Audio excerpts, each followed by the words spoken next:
He laughed. Not a polite, awkward laugh you give when someone tries a bad joke, but a real one. Sharp, loud, unfiltered, like my existence in that moment was ridiculous.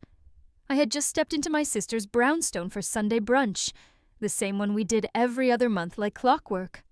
The same stale bagels, overcooked eggs, too many people pretending to care about each other's lives.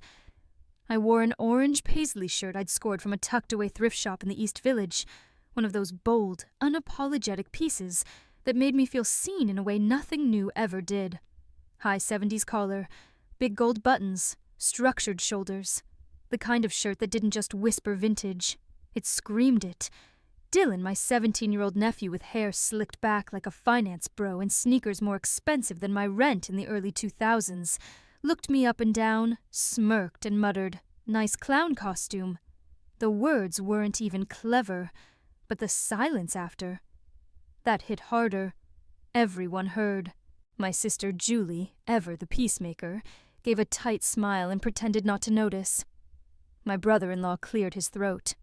My dad chuckled softly, thinking it was probably some inside joke he'd missed. But me. I just smiled. Not the kind that says, "Haha, you got me." No. The kind that says you have no idea what's comin'. Because he really didn't. None of them did.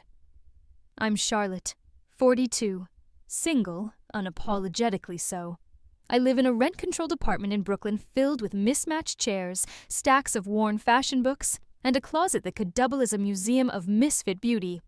I've been a freelance stylist for almost 2 decades, mostly editorial shoots, a few commercials, the occasional indie film. My work isn't glamorous. It's unpredictable, sometimes exhilarating, often exhausting. But it's mine. That morning, I'd come straight from a prep session for an upcoming shoot with Spire, a newer magazine that had exploded across New York's underground fashion scene like wildfire. Not Vogue polished, not haute couture exclusive. Spire was gritty, real, raw. They didn't want filtered, they wanted flawed. That thrifted shirt? I'd originally pulled it for the shoot, but when I slipped it onto test fit during prep, the photographer, Lewis, sharp-eyed, cynical, brilliant, stopped mid-scroll and just stared at me. "You're wearing that," he said. "Not the model. You. You're the story." I thought he was joking. I laughed. He didn't. We argued. For 10 minutes, maybe more. I told him I was the stylist, not the subject. I hadn't even done my makeup. My hair was a mess. But he waved it off. Exactly, it's too perfect. You walk in here like you don't care if the world notices, and that's what makes people look. So I did it. One shot turned into a dozen, then an hour, then the whole damn shoot. He kept the makeup minimal, just some tinted balm, hair untouched. The lighting, harsh, deliberate, like it wanted to catch the unevenness of my skin, the shadows beneath my eyes, the slight softness of age that I used to try and hide. And that shirt, it didn't just pop, it owned the frame. A week later, I was walking past a newsstand near Union Square when I saw it. My own face, center stage. No warning, no pre-release. Just boom. There I was, plastered across the cover of Spire under bold, jagged letters. Unfiltered, unbranded, unbothered. My heart actually skipped. Not because I was proud. Not yet.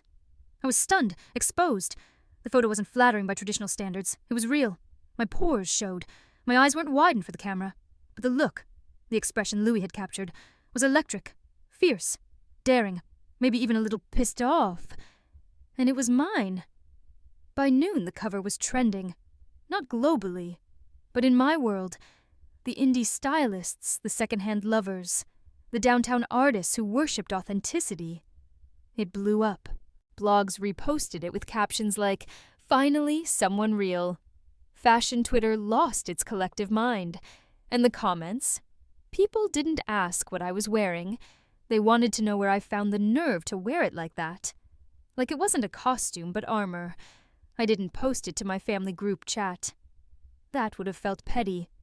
But the next dinner came quick. My sister hosted again. Everyone was there. Same couch. Same plastic cups of cheap sangria. Only this time, Spire was on the coffee table. Dead center, like a challenge. Dylan walked past it once, then again, then stood frozen, staring down at my face like it didn't make sense. Like maybe he'd hallucinated the whole thing. He didn't say a word about the shirt, but his silence screamed just as loud as his laughter did last week. What I didn't know then was how fast things were about to move. The cover? That was just the beginning. What came next? How fast it spiraled. Who started reaching out, and the decision that would make Dylan's little joke look like child's play? Well, that's where it really got interesting. I wish I could say I soaked in the moment with grace. That I sipped my wine at dinner while casually glancing at the magazine, basking in quiet vindication. But the truth is, my heart wouldn't stop racing. I felt like an imposter sitting there, nodding along to my dad's story about some plumbing issue while the image of myself on that cover stared up from the table. I hadn't told anyone what happened, not even Julie. I didn't want it to be about proving something to Dylan, but a part of me was dying for someone to notice. A part of me wanted to shout, "Hey, remember that clown costume? It just got more likes in one day than your TikTok dance videos ever will." But I didn't.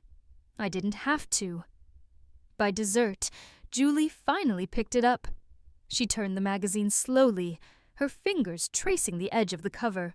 She blinked a few times, tilted her head like maybe the image was playing tricks on her. "Wait, is this you?" I smiled, kept my eyes on the brownie I was poking at with my fork. "Yeah, surprise." She looked at me like I'd just revealed I'd been living a secret double life. Dylan leaned in over her shoulder, eyes narrowed, lips parted like he was about to speak, then stopped. His cheeks flushed just a little. Not anger, not embarrassment. Something quieter. Confusion, maybe. Or realization. That night, I went home buzzing, not from the wine, but from something deeper. It wasn't just the cover. It was the shift. Something had tilted in my world. People were messaging me. Stylists I hadn't spoken to in years. Photographers I thought had forgotten my name. Even a small agency rep who usually worked with models was asking if I'd consider doing more editorial work. Not styling. Modeling. Me. At 42. And it would have been easy to get swept up in it. To ride the wave. But I was cautious. I'd been in this business long enough to know trends didn't last. Today's muse could be tomorrow's afterthought. Still, I let myself enjoy it. For a moment. Then came the email. Subject line, "Feature Opportunity, Vibe Magazine." I stared at it for a full minute before opening it. Vibe wasn't just another magazine. It was mainstream, global, glossy. A dream I'd long since abandoned. But they'd seen Spire, and they weren't just interested in me. They wanted to do a full feature on the woman behind the viral look. A whole spread. My story, my style, my life. It didn't feel real. I reread it 3 times, then shut my laptop. I needed air, space, something grounding. So I went thrifting. It's always been my reset button. Digging through racks of forgotten fabrics, textures from decades past. There's something spiritual about it. Like you're unearthing buried stories and giving them a second chance. That day, I found a 1980s denim jumpsuit with absurd shoulder pads and a metallic belt that could blind you in sunlight. Hideous. Perfect. While I was at the checkout counter, a girl behind me tapped my shoulder. She looked about 20, bright green streaks in her hair, septum ring, wide eyes. "Hey, sorry, are you that woman? The one on Spire?" I blinked. Yeah, I guess so." She lit up. "You're like my icon. I sent that cover to everyone. You made me stop caring what people think. Seriously, thank you." She hugged me before I could even respond, then just walked off like it was the most normal thing in the world. I stood there holding a jumpsuit that looked like a disco fever dream, feeling more seen than I ever had in 20 years of styling. By the time I got home, I had made my decision. I replied to Vibe with a yes, attached a few new self-portraits I took with a timer in my apartment. Nothing fancy, and scheduled an interview. The next 2 weeks were a blur. Emails, calls. A small team came to my apartment for an initial shoot. They wanted the real thing, my home, my clothes, my story. I didn't glam up. I wore the jumpsuit barefoot, hair in a messy bun. I talked about how I started with 0 connections, how I got rejected more times than I could count, how style had saved me more than once when life fell apart. And somewhere in the middle of all this, Dylan messaged me. A DM, not even a text, just a quiet little, "Hey, can I ask you something?" I hesitated, then replied, "Sure." He asked if I'd look at a mood board he was putting together. For a school project, he said. Digital design or something like that. I expected logos and sneakers and recycled Pinterest aesthetics. But what I got stunned me. It was raw. Interesting-o. He'd mixed textures, scratched film, rusted metal, soft wool, and used color palettes that weren't TikTok bright but moody, intentional. He'd included stills from vintage cinema, Polaroids, even a shot of my Spire cover at the center. I don't know if this is stupid, he wrote after a pause. But I want to apply to design school. Mom thinks it's a waste. I stared at the message, floored, because suddenly that smirking boy who laughed at my shirt wasn't so smug anymore. He was 17, just a kid trying to find his place. And maybe, just maybe, he'd seen something in that photo. Not just style, but freedom. I told him his board was beautiful, that he had an eye, that he should fight for this no matter what Julie said. He sent back a single emoji, but then, a few minutes later, "Thanks." I thought that would be the full arc of the story. Redemption, quiet respect, maybe even a weird little mentorship with my nephew. But things never settle where you think they will, because right after Vibe ran the spread, something started happening that I didn't see coming. People started digging. Not in a malicious way at first, just curiosity.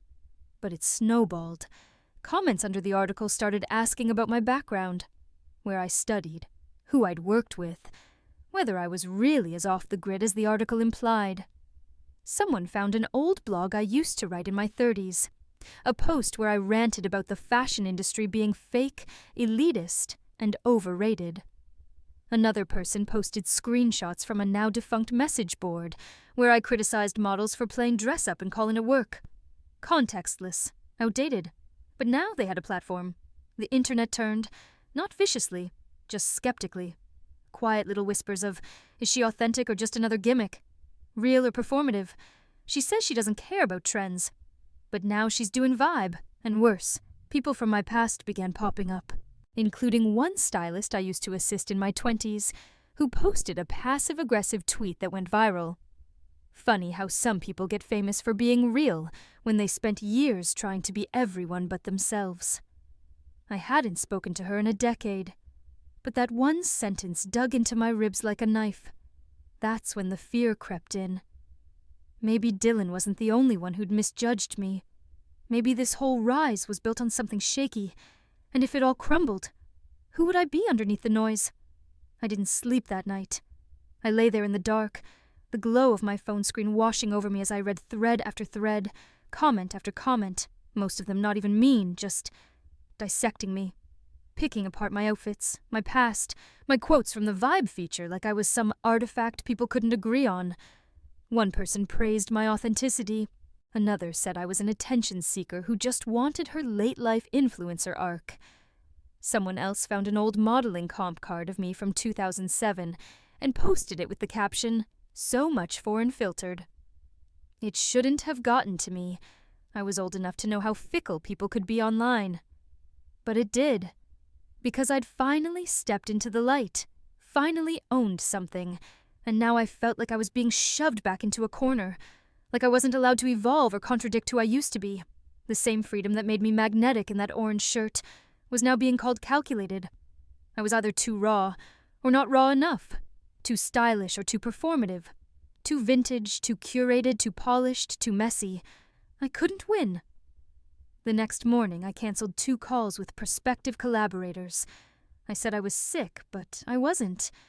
I just couldn't bear to pretend I was okay when my stomach was tying itself into knots. I didn't know what was worse, being invisible all those years, or being so seen that even my past thoughts were now up for debate. Julie texted that afternoon. She wanted to chat about Dylan. My gut clenched. I knew it. The universe couldn't give me a moment of clarity without yanking it away again. We met at a cafe in Park Slope. She was already sitting when I arrived, latte in hand, wearing her usual activewear that somehow cost more than my rent. She got right to the point, said Dylan had shown her his mood board and mentioned our conversation, said he'd even started applying to schools. And I'm not against creativity, she said, tone clipped, but I think you're encouraging something that isn't sustainable. You know how hard that world is, Charlotte. You lived it. I stared at her. For a moment, I couldn't even speak. Julie, I said slowly, he has talent. Real talent. He's not asking to run away to Paris and live in a loft. He's applying to design school. He's trying. She sipped her latte like it was wine. And what if he fails? What if he gets hurt? I'm just being realistic. No, I said. You're being afraid. Her eyes flashed. Excuse me. I leaned forward. My voice wasn't loud, but it was firm. You're projecting. You think my life was some cautionary tale because it wasn't neat or linear.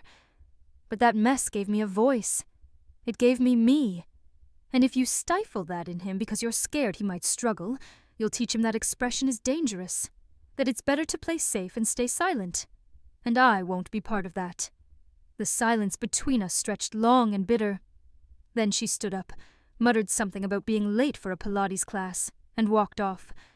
I didn't stop her. I wasn't just defending Dylan anymore. I was defending myself, the version of me who had been told for years that style wasn't a real job, that fashion was shallow, that art was only worth something if it came with a paycheck and a pension plan. And yet, even after that little victory, I still felt exposed. That night, I went back to the comments. I told myself I wouldn't, but I did. And that's when I saw a new post. A Reddit thread titled, "The Truth About That Thrift Shirt Cover Woman." My heart dropped. It was long, way too long. And the person who posted it claimed to be someone I had stepped over years ago. They said I was never about thrift culture, that I abandoned real stylists to chase viral fame, that I rebranded myself once the trend swung toward sustainability. It included screenshots of old messages, half real, half twisted, suggesting I had mocked thrift shops back in the 2010s when I was chasing high-end gigs. It painted a version of me that felt grotesque, like I was this calculated woman who waited for vintage fashion to come back, just to capitalize on it. I felt sick, violated. I couldn't even defend myself. The truth was messier than a thread could capture. Yes, there were times I'd mocked thrift culture, out of bitterness, out of desperation when I couldn't afford the clothes I was styling for models. There were times I did wish I had the glam life, and I had judged it all, until I didn't. Until I grew up. Until I found myself, not in the glitz, but in the forgotten, the discarded. But no one wanted nuance. They wanted a villain or a hero, and I was suddenly being cast as the former. I shut my laptop, turned off my phone, didn't sleep again. The next morning, the Vibe editor called. She sounded cautious, careful with her words, said the buzz was overwhelming, and they were reassessing how to frame follow-ups. I knew what that meant. The tide had turned. I was no longer the hot story. I was the PR risk. For the next few days I drifted. I didn't go thrifting. I didn't post. I didn't even style the small shoot I had booked. I ghosted it. I was afraid of showing up and seeing judgment in people's eyes. I felt like the world had finally validated me, and then just as quickly reminded me I didn't belong. But the silence gave me space, and in that space something cracked open. On day 5, I opened a blank document. No plans, no hashtags, just a confession. I wrote everything. About my early years in fashion, about chasing the wrong kinds of validation, about losing myself and then finding pieces of my identity in a moth-eaten shirt, hanging between a polyester muumuu and a sequined blazer. I didn't sugarcoat anything. I admitted to my contradictions, my mistakes, my old judgments. Then I attached a raw, unedited photo of me, no makeup, in my apartment, wearing that orange paisley shirt again, this time with holes in the cuffs, threadbare around the hem. Still mine, still beautiful. And I posted it. No fancy captions, no viral bait. Just this. I'm not perfect. I've been all versions of myself. Judgmental, insecure, desperate, lost. But I've also learned. And I've fought for joy in strange places, like secondhand stores and old silk linings. This shirt was never just a shirt. It was a reckoning, a reminder. And if my past makes me unworthy of this moment in your eyes, that's okay. I didn't get here to impress you. I got here to finally be okay with me. I closed the laptop again. This time, not out of fear, but out of peace. A few hours later, Dylan texted me.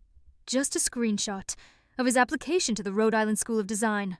Submitted. It wasn't about redemption. Not really. I didn't expect the post to undo anything, or change people's minds. I just needed it out. Needed to reclaim my voice before the noise buried it for good. I didn't refresh the feed.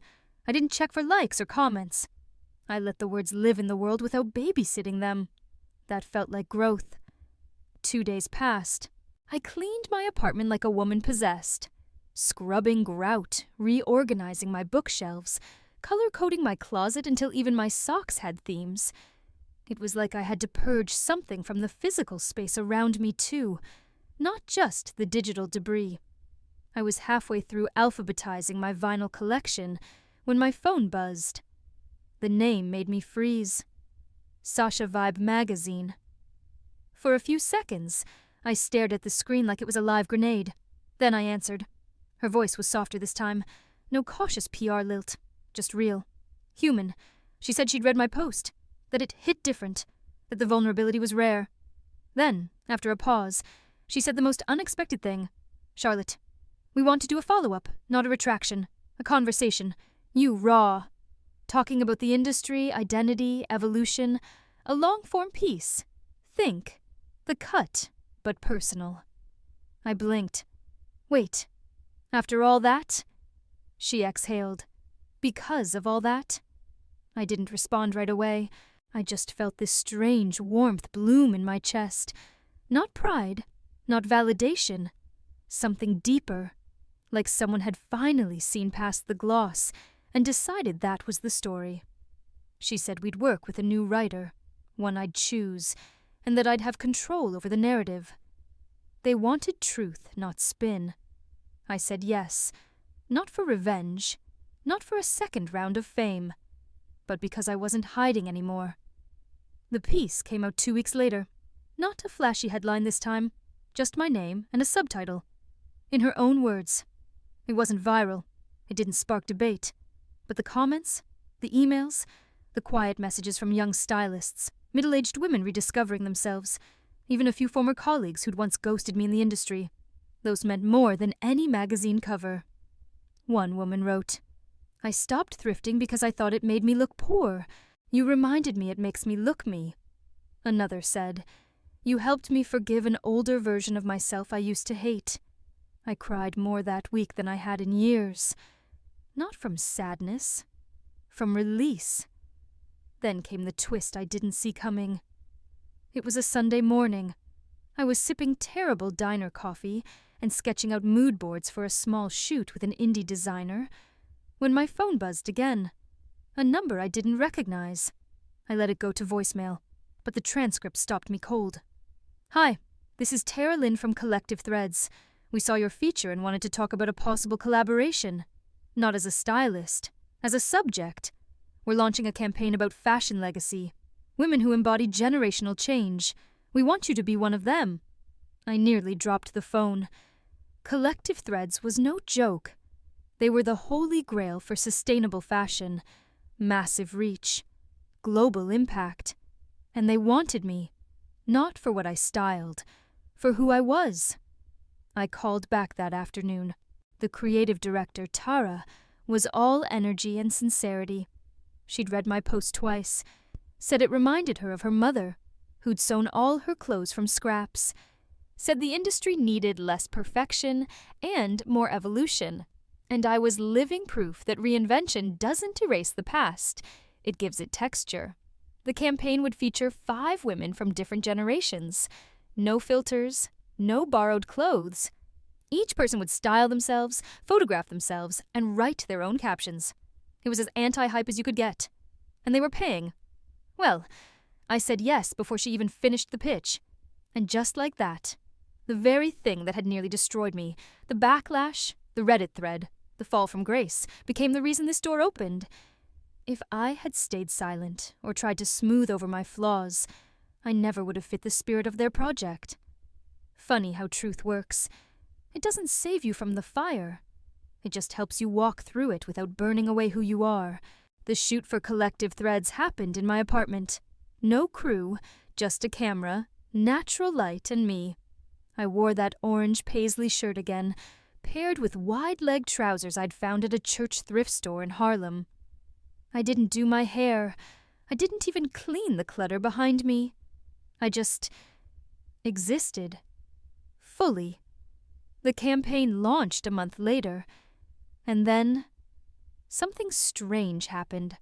I got a DM from the Reddit user who'd written that viral takedown post, the one who twisted my past and painted me as a fraud. It was short. A single sentence. I got it wrong. I'm sorry. That was it. No explanation. No plea for forgiveness. Just that. For a second, I didn't know what to feel. Rage. Satisfaction. Closure. But then I realized I didn't need an apology. I wasn't carrying that weight anymore. It had already been lifted the moment I chose to speak for myself. I didn't respond. Not out of spite, but because some endings don't need replies. Just release. Dylan came over the day the campaign launched. He brought bubble tea and wore a pair of wide-leg jeans he'd distressed himself. He didn't say much at first, just scrolled through the photos on his phone. The campaign spread, my face in the grid. Then he looked up and said, "They used to tell me I talked too loud, that I dressed too weird. I think I used to hate that in you too. Because it reminded me of me." I reached over, squeezed his hand. No words needed. He was applying to internships now. Real ones. Bold ones. Some of them didn't respond. One of them did. A small atelier in Soho. They wanted to meet him. My sister didn't say much when she found out, just pursed her lips and muttered something about creative seasons. But she didn't stop him, and that was enough for now. As for me, I started saying yes again. Yes to strange shoots. Yes to podcasts. Yes to workshops where I sat in folding chairs beside young women still finding their voice, their I, their why. I didn't pretend to have all the answers. I just told the truth. Because in the end, the thrifted shirt wasn't my revenge. It wasn't my weapon. It was my mirror. It showed me what I had tried to hide. That the parts of me I once buried out of shame were the very things people needed to see. And now, they do. It's strange how full circle moments rarely announce themselves. There's no grand music, no dramatic lighting shift. Sometimes it's just a breeze through a cracked window, or the hum of a subway beneath your feet. And suddenly you know. Something has turned. Something has come home. It happened on a Tuesday of all days, the least remarkable day of the week. I just wrapped up a low-key styling session for a local jazz trio doing their first press kit. Nothing fancy. No glossy names. Just 3 women with instruments older than I was, and voices that could melt pavement. I'd brought racks of clothes, a bag of accessories, and that familiar thrifted shirt, because now it was my talisman, a thread through every chapter. I was riding the L train back to Brooklyn, my kit bag across my lap, when a girl, maybe 19 or 20, got on and sat across from me. She wore a mix of patterns, all a little chaotic, like she hadn't yet learned that balance can live in disorder. Or maybe she had and just didn't care. Either way, I liked her already. She kept looking at me, not in a creepy way, just curious. Finally, she leaned forward and asked, "Sorry, are you Charlotte? Like the Charlotte from that Collective Threads campaign?" I nodded slowly, unsure what was coming next. Her face lit up. "You're kind of why I didn't drop out of fashion school." I blinked. "Wait, what?" She nodded rapidly, words tumbling. "Yeah, like your whole story. The Reddit drama, the thrifted shirt, the comeback. I was there for that. I was so close to quitting because everything felt fake and rigged, and then you showed up being real and messy and still magic. I stared at her, heart clenching in that way it does when you realize your mess gave someone else a map. She smiled, wide and brave.